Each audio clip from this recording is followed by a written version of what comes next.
স্বাধীনতা অর্জন করা সহজ, রক্ষা করা কঠিন।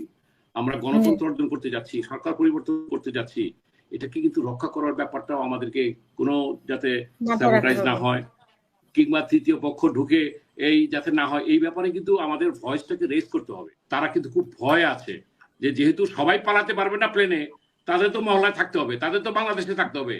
তারা তাদের অস্তিত্বের কারণে জাগান দিতে চায় যে না আমাদেরকে টাচ করতে আসো না, ইত্যাদি ইত্যাদি। আমি প্রথমে আমাদের জার্মানি থেকে যে ভাইটি আমাকে প্রশ্ন করেছেন জাতীয় ভোটের ব্যাপারে, দেখেন আমি যেহেতু সংসদ সদস্য না, তারপরও পার্টির মধ্যে আমাদের মধ্যে এক ধরনের বিভাজন আছে। কারণ এইবার যারা আমাদের অংশটা নির্বাচনে যায় নাই, এটা হয়তো অনেকে জানেন, আপনারা জানেন, অনেকে জানেন না।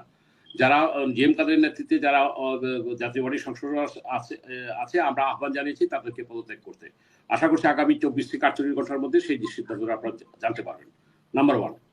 নাম্বার 2 হচ্ছে আপনারা যে কথাটি বলছেন যে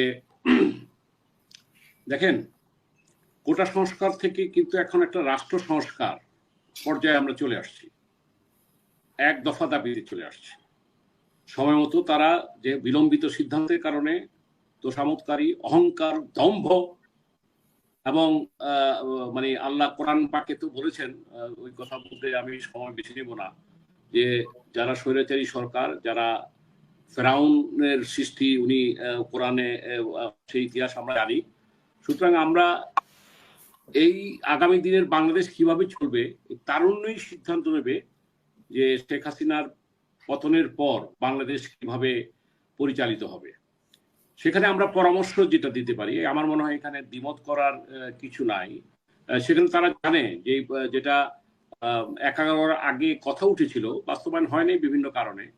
দেখেন নির্বাচনী ব্যবস্থাটা কিরকম হবে, যে আমরা কি নির্বাচনী ব্যবস্থা বলতে কি আনুপাতিক হারের ব্যাপার আছে, কিংবা আমরা কি দ্বিকক্ষ পার্লামেন্ট করব কিনা, কিংবা আনুপাতিক ভোটে যাব কিনা, ইত্যাদি ইত্যাদি। এটা যেহেতু অনেক বড় পরিসর আলোচনা, আমি জাস্ট পয়েন্টগুলি টাচ করে যাচ্ছি।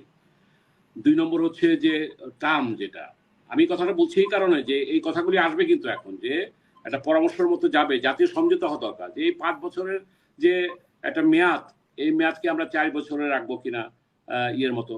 তারপর পরপর 2বারের মতো আমাদের অ্যাস্ট্রোনট ডক্টর মিলন সাহেব আমেরিকায় বসে আছেন, আমেরিকা সহ অনেক জায়গায় আছে, যে 2 বছরের বেশি যাতে কেউ ক্ষমতায় না থাকে, যাতে স্বৈরাচারী না হয়ে ওঠে, কিংবা 50%-এর বেশি ভোট না পড়লে সেটাকে গ্রহণযোগ্য নির্বাচন করা কিনা, এই জাতীয় জিনিসগুলি এখন সামনে আসবে। তো এখন আমার মনে হয় যে তার আগে এখন এই পরিবর্তন প্রক্রিয়া কিংবা এই হস্তান্তর প্রক্রিয়া, কিংবা যে আগামী দিনের যে লোকে, যেটা ডক্টর মিলন বললেন, যেটা আমার কথা না, আমি যেটা দুজনের নাম বললাম, এটা ঢাকা শহরে বিভিন্ন জায়গায় আলোচিত হচ্ছে, আমাকে যেটা বিভিন্ন জায়গা থেকে শুনেছি। অ্যাকচুয়ালি আমি যেটা মনে করি, এখন আমার মনের কথাটা বলি, যে মিলনের সাথে দ্বিমত করার কিছু নেই, যেহেতু এখানে আন্তর্জাতিক প্রভাব বলে তো একটা কাজ করবে। কারণ তাদের পছন্দের আমেরিকা কিংবা ইউরোপীয় ইউনিয়ন কিংবা তাদের পরামর্শ কিংবা তাদের একটা লাইকিংও হয়তো কাজ করবে, যারা আগামীর বাংলাদেশকে সামনে এগিয়ে নিয়ে যাওয়ার জন্য অর্থনৈতিকভাবে, গণতান্ত্রিকভাবে, মানবিকতার দিক দিয়ে কিভাবে বাংলাদেশকে এগিয়ে নিয়ে যাবে, তেমন একটা ব্যক্তিত্ব দরকার। সেখানে ডক্টর ইউনূসের নাম তো অবশ্যই অগ্রাধিকার পাবে। কিন্তু আজকে যে কথাটি বললাম ডক্টর দেবপ্রিয়র কথা, সেটা আমার মন্তব্য না, সেটা এইখানেও আলোচনা হচ্ছে। যাই হোক, আমরা সেই বিতর্কে না যাই। আমাদের কথা হলো যে আমরা পরিবর্তন চাই, এমন একটা ব্যক্তিত্ব, যেটা মারুফ ভাই বললেন, যে ছাত্ররা যে চাচ্ছে যে সকলের কাছে গ্রহণযোগ্য একটা ব্যক্তিত্ব, এবং এই দুইজনের মধ্যে কে হবে আগে সেটা পরে আসবে, আগে প্রক্রিয়াটা আমাদের সিদ্ধান্ত নিতে হবে। এবং আমার বিশ্বাস যে এইটা অবশ্যই আগামী 72 ঘন্টার মধ্যে এই প্রক্রিয়াটা দেওয়া। আমার এটা কোন অভিজ্ঞতা থেকে বললাম, যেহেতু আমি এরশাদের ক্যাবিনেটে ছিলাম, আমি জানি। আমি 3টা মডেলের কথা বললাম। যখন সাহেব নিজে বললেন যে আসলে এখানে মারুফ ভাই কিংবা আমার কাছের জন ডক্টর মিলন আমার সাথে দ্বিমত করবেন না, দেখেন এরশাদের বিরুদ্ধে ছাত্র আন্দোলন হয়েছিল, কিন্তু এটা সত্যি কথা, এরকম আন্দোলন হয় নাই এরশাদের বিরুদ্ধে। তার আগে কিন্তু সে সিদ্ধান্ত নিয়েছে যে আমি পদত্যাগ করার সিদ্ধান্ত গ্রহণ করেছি, এই হাজার হাজার লক্ষ লক্ষ লোক নেমে গেল। এখন তো তার আগেই নেমে গেছে, সে সিদ্ধান্ত দেওয়ার আগেই, সে ক্ষমতা ট্রান্সফার করার আগেই অভিভাবক নেমেছে। আমি একটা কথা বলি, যে দেখেন এই জাতিকে আপনি কিভাবেই করবেন, যেটা আপনাদের জানা দরকার। আমি এই যে দেখেন এই জিনিসটা একটু দেখেন, হ্যাঁ আমি 10 সেকেন্ড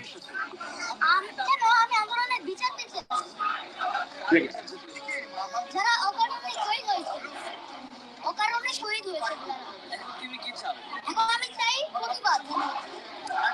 আর আরেকটা চাই যে হাসিনা যেন এই একটু আমাদের চেয়ার থেকে সরে যায় এবং মিজানুর রহমান আজাদ যেন বসে যায়।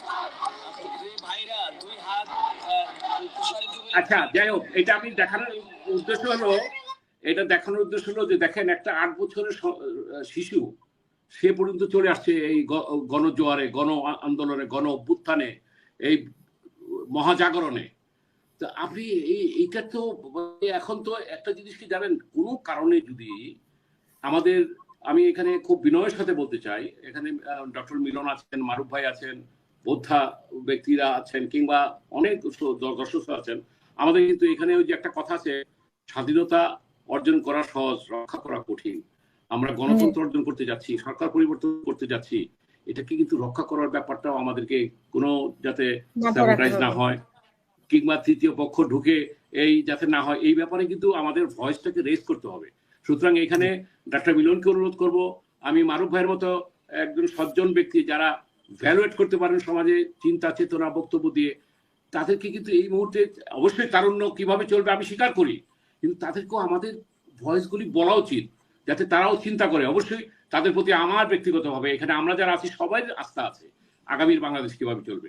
শেষ কথা হলো যে আমাদের এই বাংলাদেশটা এখন যেভাবে, আমি একটা পুরো ভিডিওটা দেখাতে পারলাম না যেটা আপনার সময় নাই, এটা দিয়ে বুঝাতে চাচ্ছি 8 বছরের শিশু নেমে গেছে, এটা তো একটা ভিডিও, আমার কাছে 10টা ক্লিপ আছে। এখন একজনকে বুক এইভাবে করে বলতে, হ্যাঁ আমরা আরেকটি ভিডিওতে দেখেছি যে পুলিশকে ধাক্কা দিচ্ছে, মানে পুলিশকে বাবা নিয়ে আসছে, না না ধাক্কা না, ঘুষি দিচ্ছে, সে ঘুষি দিচ্ছে, ওর ড্রেস খুলে ফেলছে, খুলে দিচ্ছে। ওটাও আছে আমার কাছে, যে ওটা আপনারা দেখেছেন, সবাই দেখবেন, এটা ইউটিউবে আছে। যে ধরনের মানে এত ছোট ছোট বাচ্চারাও খেপে গেছে, এটা অন্যরকম খেপে গেছে। এই যে মনস্তত্ত্বের জায়গায় তারা যেখানে গেছে, এটাকে কিন্তু আমাদেরকে কিন্তু আজকে যারা আমরা আপনার টক শোতে আছে, আপনি যদি প্রশ্নটা করবেন যে আমরা আমাদের বাংলাদেশটাকে নতুন দ্বিতীয় মুক্তিযুদ্ধ, নতুন প্রজন্মের কাছে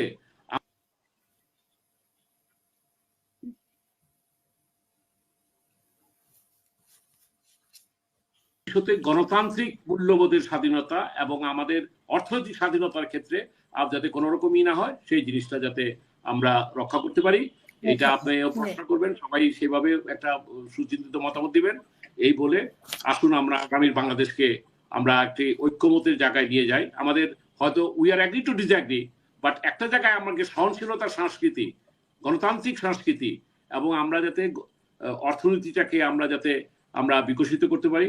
এবং আমি সেগুলি আর রিপিট না করলাম, অসহযোগ আন্দোলনের যে ইগুলি দিয়েছে আমাদের বৈষম্যবিরোধী ছাত্র নেতৃবৃন্দ, সমন্বয়করা, এটা কাল থেকে শুরু হবে। এখানে আপনাকে ঢাকার পরিস্থিতি বলি, ঢাকায় অলরেডি কিন্তু এই যে আমার বাসায় আমার ওয়াইফ এসে আমাকে বলতেছে যাই বাজার তো আছে কয়েকদিন 10-15 দিনের, কিন্তু কি হবে, অর্থাৎ অলরেডি তাদের এই যে আমি একটা ফ্ল্যাটে থাকি, এখানে প্রায় 50টা ফ্ল্যাট আছে একটা বিল্ডিং এ। তো এই ভাদুরী টাওয়ার পরিবার অনেকে জানেন হয়তো, তো এখানে সবাই ভিতর একটা উত্তেজনা কাজ করতেছে যে কি হয় এই যে 144 কিংবা কি ইমার্জেন্সি কিংবা অন্য কিছু। সুতরাং কালকে যে আওয়ামী লীগ যেটা যে প্রশ্নটা আপনি করেছেন আমাকে, আমার ইয়ে করেছে, আওয়ামী লীগ যেটা কালকে করছে, এইটা ওই যে মানে আগুন নিবার আগে কিন্তু দাপ করে চলে ওঠে, এটা সবাই জানেন। তো সুতরাং তারা আরেকটা সংঘর্ষ করে, আরেকটা অবস্থা তৈরি করে যাওয়ার আগে এটা করতে চায়। তবে আমার বিশ্লেষণ, আপনি কালকেই করবেন, এরা কালকে বেরোতে পারবে না আনটিল যদি সেনাবাহিনী পুরা অন্য কিছু কারফিউ কিংবা না দেয়, সবার জন্য যে ব্যান না করে তাদেরকে। কারণ আজকে কিন্তু পাড়ায় পাড়ায় মিছিল হয়েছে। আমার পাড়ায় যখন মিছিল হয়, আমি থাকি এই যে পরিবাগ এলাকাটা আপনারা জানেন, গুলশান বনানীর মতো এই জায়গাটাও মধ্য ঢাকার মধ্যে একটা মোটামুটি একটা সফিস্টিকেটেড এলাকা, এখানকার বাচ্চাদের সহ নেমে গেছে। মিরপুর ডিএসসি আপনার সাবেক খানা কর্মকর্তারা মিছিল করেছে, যেটা বললেন আমার। সুতরাং আমি শেষ কথা যেতে বলতে চাই, কালকে যদি তারা নামে তাহলে আরেকটা রক্তপাত হবে।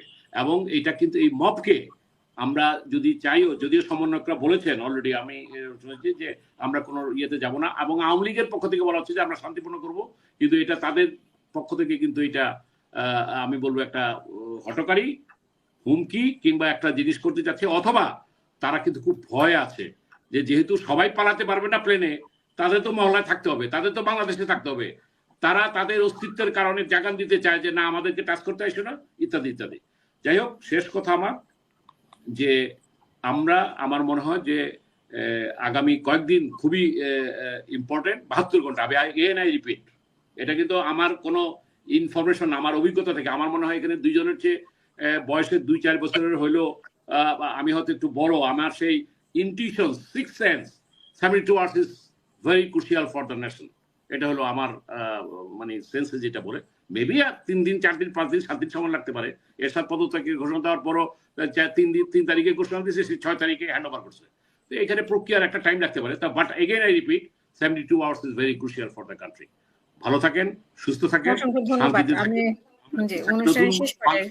একটা গণতান্ত্রিক বাংলাদেশে, একটা মূল্যবোধের বাংলাদেশে আমরা নিয়ে আসতে চাই। ধন্যবাদ।